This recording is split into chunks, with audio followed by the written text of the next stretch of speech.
Hello friends, welcome to my channel. This is Ashley with Light Up Her Life. I'm a mindset coach and I help women make sense of their thoughts and emotions in times of personal crisis.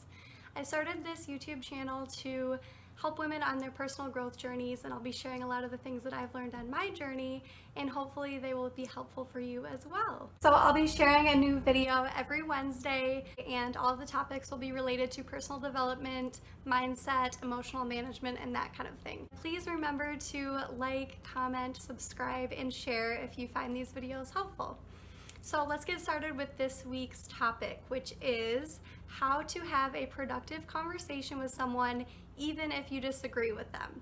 These tips will be helpful for any scenario where two people are disagreeing about something, and this could be something major, like a really important topic or issue, or it could be something very minor, like an insignificant dispute, just something that needs to be resolved. If you go into a conversation with someone with the mentality that you're right and they're wrong, and with the expectation that you need to change their mind, you're setting yourself up for disaster, and you will most likely leave the conversation more disconnected, more angered, and more drained than you were before. So in this video, I'll be sharing with you 7 tips for having a productive conversation with an outcome that is peaceful at best and insightful at worst.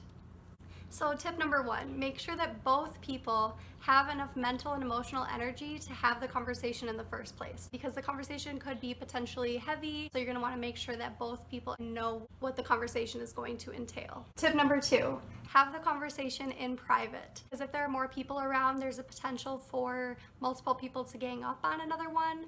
And also, people tend to get defensive in front of people because they have this need to prove themselves, because they don't want to look weak or wrong in front of other people. Number 3, listen to understand, not to respond.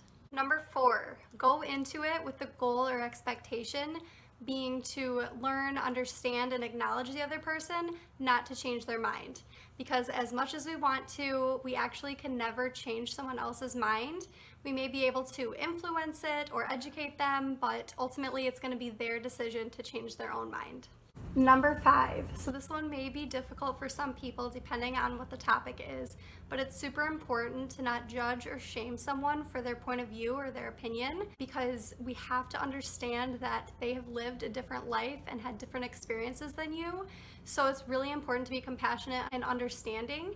I promise that they will be way more willing to hear your point of view if you go into it showing them compassion instead of judgment. Number 6, it is very helpful to start your sentences with things like "in my experience" or "what I've noticed" or "in my opinion," because the person, once again, can get very defensive if you're speaking as if it's the truth when it's in fact just your truth. So saying those words at the beginning of your sentences will remind the other person that that's your point of view. So the last tip, number 7, after both people have had time to say what they needed to say, it's important to acknowledge each other for showing up for a conversation like this and respectfully sharing each other's opinions without it getting out of control.